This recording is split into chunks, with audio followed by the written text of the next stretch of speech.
Welcome to ICC BMO. प्यारे बच्चों, आज हम सीखेंगे एक्टिव और पैसिव के बारे में। आप सभी लोग तैयार हो जाएं। एक्टिव और पैसिव को सीखने के लिए बहुत ही सरल तरीके से सीखेंगे और अभ्यास भी करेंगे। तो आइए हम शुरू करते हैं active voice and passive voice with ICC BMO. कि किस तरह से हम इनका प्रयोग करते हैं, किस तरह से इनके सेंटेंसेस को बनाते हैं।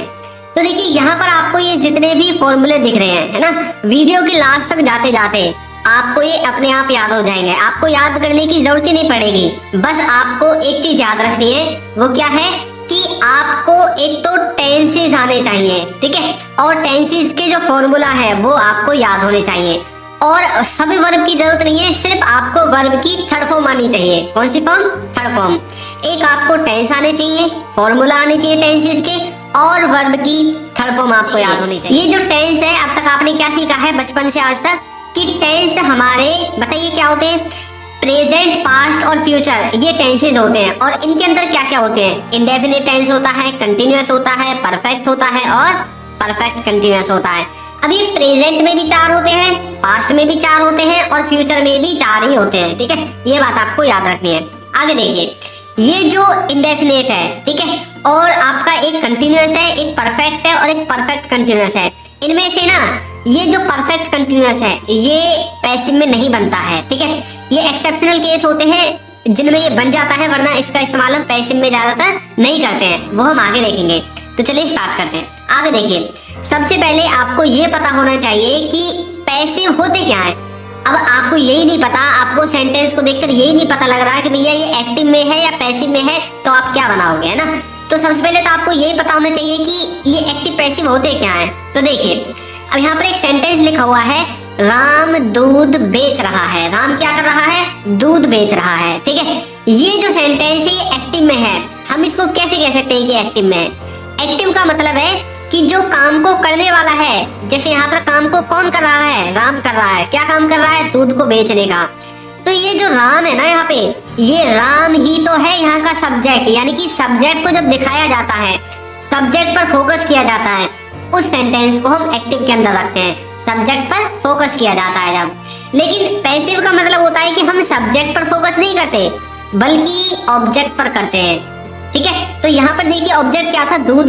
तो दूध बेचा जा रहा है। कहीं पर दिखा आपको राम? यहाँ पे नहीं दिखा ना, सब्जेक्ट कहीं भी नहीं दिखा ना। दूध बेचा जा रहा है, यानी कि फोकस किस पर है? दूध पर फोकस है। गली में से मान लीजिए कोई दूध या जा रहा है दूध लेकर, और आप बोलते हैं ना वहां पर तो दूध बेचा जा रहा है ना, तो मतलब आपको उससे लेना देना नहीं है कि बेच कौन रहा है, आपको लेना देना तो दूध से है। तो ये पैसिव में बनेगा, यानी कि जब आप ऑब्जेक्ट पर फोकस करेंगे, सब्जेक्ट पर नहीं करेंगे, ठीक है। आगे देखिए, इनका जो स्ट्रक्चर होता है उनको सीख लीजिए। ये जो है सिंपल कोई भी सेंटेंस हो उसको बनाने का स्ट्रक्चर है। सबसे पहले सब्जेक्ट, फिर आपको हेल्पिंग वर्ब लगानी पड़ती है, फिर आपकी वर्ब आती है और फिर आपका ऑब्जेक्ट आ जाता है, ठीक है। अब देखिए, पैसिव में हमने ये जो स्ट्रक्चर है कैसे बनाया है। ऊपर वाला एक्टिव का था, ये पैसिव का था। तो हमने अभी सीखा था कि एक्टिव में हम सब्जेक्ट पर फोकस करते हैं और पैसिव में हम ऑब्जेक्ट पर फोकस करते हैं। तो यहाँ पर हमने फोकस किस पर किया बताइए? यहाँ पर हमने फोकस किया ऑब्जेक्ट पर। तो ऑब्जेक्ट हमने आगे लिख दिया। जिस पर फोकस करना है उसी को आगे लिखना है। सब्जेक्ट पर करना है तो सब्जेक्ट आगे, ऑब्जेक्ट पर करना है तो ऑब्जेक्ट आगे, ठीक है। अब देखिए हमने क्या किया, ऑब्जेक्ट को तो सबसे आगे लिख दिया, ठीक है। उसके बाद जो हमारी हेल्पिंग वर्ब है उसको हमने लगा दिया, और वर्ब की कौन सी फॉर्म आएगी? थर्ड। पैसिव वॉइस में हमेशा वर्ब की थर्ड फॉर्म ही आती है। इसमें कभी भी आपको सेकंड, फर्स्ट, फोर्थ, फिफ्थ ये फॉर्म नहीं लगानी है, ठीक है। कौन सी फॉर्म लगानी है? हमेशा वर्ब की थर्ड फॉर्म ही लगानी है, ठीक है। और ये जो सब्जेक्ट है ना आपका, ये ऑप्शनल होता है। अगर आपका मन करे लिखने का तो लिख दो, ना करे तो मत लिखो, ये आपके ऊपर डिपेंड करता है, ठीक है। तो आपको समझ में आया आपको सेंटेंस का स्ट्रक्चर कैसे बनाना है? सबसे पहले ऑब्जेक्ट, फिर हेल्पिंग वर्ब, फिर वर्ब की थर्ड फॉर्म आएगी। इसमें तो फिक्स है, थर्ड फॉर्म ही आएगी, कोई भी पैसिव क्या ना हो, प्रेजेंट का हो, पास्ट का हो, फ्यूचर का हो, इंडेफिनिट हो, कंटिन्यूअस हो, परफेक्ट हो, कोई भी हो, सब में वर्ब की कौन सी फॉर्म आएगी बताइए? थर्ड फॉर्म आएगी, ठीक है। चलिए आगे देखते हैं। यहाँ पर एक सेंटेंस है, रामू वहां किताब बेचता है। रामू वहां पर क्या करता है? किताब बेचता है, ठीक है। तो ये एक्टिव का सेंटेंस है, क्योंकि यहाँ पर रामू को बता दिया ना किताब बेचने का काम रामू करता है, तो बता दिया। हमने रामू पर फोकस किया है। किसी ने पूछा भाई रामू क्या करता है वहां पर, उसने बोल दिया रामू वहां किताब बेचता है, ठीक है। तो मतलब रामू पर फोकस है। आगे देखिए, पैसिव में कैसे बनेगा, वहां किताब बेची जाती है, वहां किताबें बेची जाती हैं। अब हमने रामू वामू पर फोकस नहीं किया, हमने फोकस कर दिया किताबों पर। भैया वहां पर किताबें बेची जाती हैं, है ना। मान लीजिए कोई बुक सेलर की दुकान है, कुछ भी है, तो आप क्या बोलते हैं, आप ये बोलते हैं कि रामू वहां किताब बेचता है, श्यामू वहां किताब बेचता है, नहीं, आप बोलते हैं यहाँ पर किताबें बेची जाती हैं, यहाँ पर फोन बेचे जाते हैं, है ना, यहाँ पर और भी बहुत सारे सामान है वो बेचा जाता है। मतलब आपने उस सामान पर फोकस किया है, ठीक है। तो यहाँ पर किताबों पर फोकस है, ना कि उसको बेचने वाले पर, ठीक है। तो ये पैसिव में इसलिए गिना गया। आगे देखिए, मैंने उसे भेज दिया है, मैंने उसे भेज दिया है। तो यहाँ पर क्या हुआ है, यहाँ पर मुझे दिखाया गया है मैंने उसे भेज दिया है, मतलब उस पर भेजने का काम मैंने किया है, ठीक है। तो एक्टिव में है। पैसिव में कैसे बोलेंगे, उसे भेज दिया गया है, उसे भेज दिया गया है, यानी कि उस पर भेजने का काम कर दिया गया है, लेकिन भेजने का काम किया किसने है ये नहीं बताया गया। उसे भेज दिया गया है ये तो बता दिया, लेकिन किसके द्वारा भेजा गया है ये नहीं बताया गया, ठीक है। तो यहाँ पर किस में बनेगा, पैसिव में। तो इस तरह से आप एक्टिव पैसिव को थोड़ा समझ सकते हैं। अब चलिए इनके रूल्स की तरफ चलते हैं। तो जो सबसे ज्यादा महत्वपूर्ण चीज है, जो सबसे ज्यादा इंपॉर्टेंट चीज है एक्टिव से पैसिव में ट्रांसलेट करने के लिए या फिर किसी भी सेंटेंस को बनाने के लिए, वो है आपकी हेल्पिंग वर्ब, ठीक है। अगर आपकी हेल्पिंग वर्ब आपको अच्छे से समझ में आ गई कि कौन सी हेल्पिंग वर्ब लगेगी, तो समझ लीजिए कि आपका जो सेंटेंस है वो दम में बन जाएगा, यानी कि बिल्कुल आसानी से बन जाएगा। देखिए, एक होता है इंडेफिनेट, एक होता है कंटिन्यूअस, एक होता है परफेक्ट। अब जो इंडेफिनेट है ना, इंडेफिनेट में जो भी हेल्पिंग वर्ब लगेंगी, अब वो कौन सी वाले लगेंगी, जिनको आप टेंसेज में कंटिन्यूअस टेंस में यूज करते थे ना, इंडेफिनेट में वही हेल्पिंग वर्ब लगेंगी। अब जैसे प्रेजेंट के कंटिन्यूअस में कौन सी हेल्पिंग वर्ब यूज करते थे, प्रेजेंट के कंटिन्यूअस में हम करते थे is am are helping verb को। तो अब हमें जब पैसिव बनाना है तो इंडेफिनेट में वो इज एम आर लगेंगी, ठीक है, ये बात आपको याद रखनी है।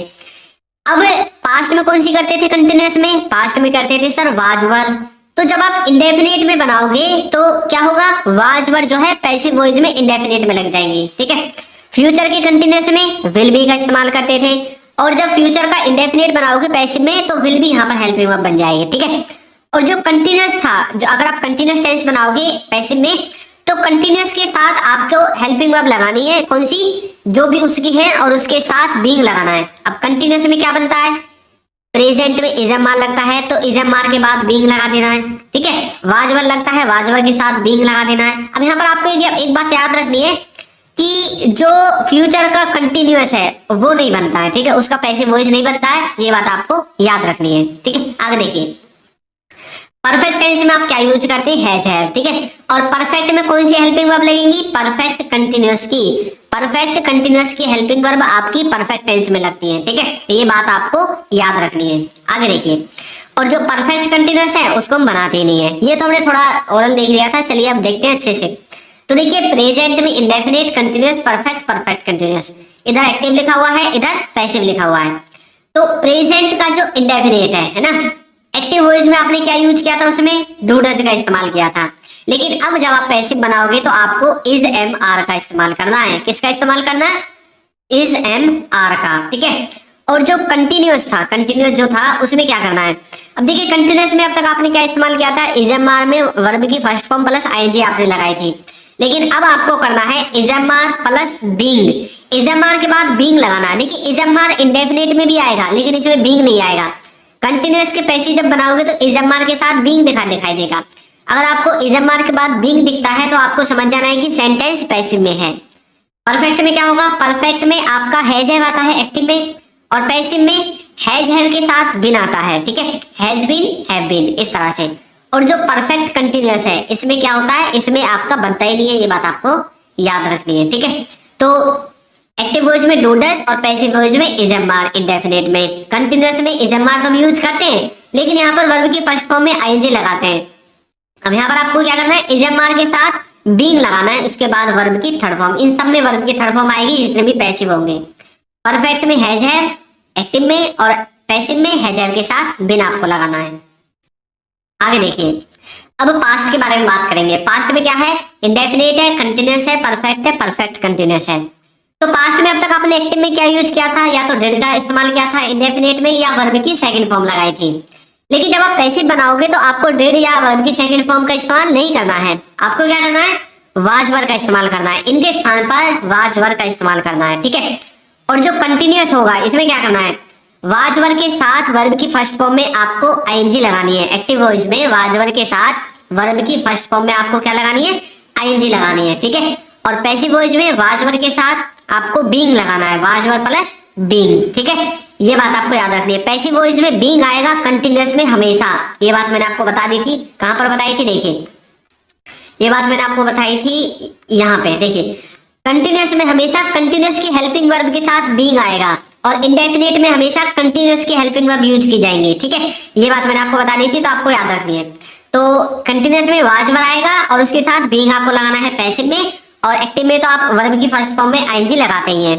परफेक्ट में क्या होगा, हेड आएगा और हेड के बाद जो आपका हेड बीन होगा उसको आपको लगाना है, ठीक है। यहाँ पर हेड तो लगेगा एक्टिव में और हेड बीन लगेगा पैसिव में। तो आपने एक चीज देखी, परफेक्ट में हम क्या कर रहे हैं, जो आपकी हेल्पिंग वर्ब थी उनके साथ बिन लगा रहे हैं। जैसे पीछे हैज के साथ बिन लगा दिया था, यहाँ पर हेड आता है तो हेड के साथ बिन लगा दिया था, और इसका भी जो परफेक्ट कंटिन्यूअस है वो नहीं बनता है।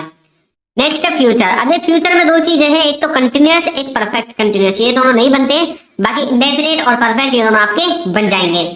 इंडेफिनिट में देखिए इसमें आपको लगाना है एक्टिव में विल और पैसिव में विल बी, ठीक है। परफेक्ट में आपको लगाना है एक्टिव में विल हैव और पैसिव में क्या लगाना है, विल हैव बीन, ठीक है। परफेक्ट में आपको बिन का इस्तेमाल करना है जो भी आपकी हेल्पिंग वर्ब होती है उसके साथ, ठीक है। तो आपको समझ में आ गया। आगे देखिए, अब ये जो मैंने आपको हेल्पिंग वर्ब बताई है इनका इस्तेमाल और देख लीजिए कहां पर कैसे होता है। सबसे पहले आपको लिखना है third person singular, third person singular. तो इसमें आप ही सी इट और किसी व्यक्ति का नाम लिख सकते हैं, ही सी इट और किसी व्यक्ति का नाम लिख सकते हैं, ठीक है। थर्ड पर्सन सिंगुलर में ही सी इट और किसी व्यक्ति का नाम, इनके साथ आपको क्या इस्तेमाल करना है, इज वाज हैज और डज। ही के संग इज, सी के साथ, इट के साथ, नेम के साथ, इन सब को आप इस्तेमाल कर सकते हैं इज वाज हैज और डज का। नेक्स्ट है, अब आपका जो डिड है, हेड है और विल है, ये सब के सब आपके किस में बनेंगे बताइए। ये सब के सब आपके जो है किसी भी सब्जेक्ट के साथ इस्तेमाल किए जा सकते हैं, कोई भी सब्जेक्ट क्यों ना हो, चाहे वो आपका ही सी इट हो, ठीक है, या फिर आई वी यू दे हो, कोई भी क्यों ना हो, सब सब्जेक्ट के साथ आप डिड हेड और विल का इस्तेमाल कर सकते हैं। तभी तो मैंने लिखा हुआ है विद ऑल। और जो ये वाले हैं, ये वाले जो सब्जेक्ट है इनके साथ आपको इज वाज हैज और डज का इस्तेमाल करना है। मतलब कहने का मतलब ये है कि इज वाज हैज और डज तो होंगे थर्ड पर्सन सिंगुलर के साथ, डिड हैड और विल आपके सबके साथ इस्तेमाल हो जाएंगे, ठीक है। आगे देखिए कुछ एग्जांपल्स देखते हैं। जैसे कि रामू किताब बेचता है, ठीक है, रामू क्या बेचता है, किताब बेचता है। तो हमने रामू पर फोकस कर दिया कि भैया रामू किताब बेचने का काम करता है। इसी को पैसिव में बोलेंगे किताबें बेची जाती हैं, किताबें बेची जाती हैं, ठीक है। अब कैसे बोलेंगे, पहले एक्टिव को बोलेंगे रामू सेल्स बुक्स, रामू किताबें बेचता है। पैसिव में बोलेंगे books are sold, books are sold, किताबें बेची जाती हैं, बुक्स आर सोल्ड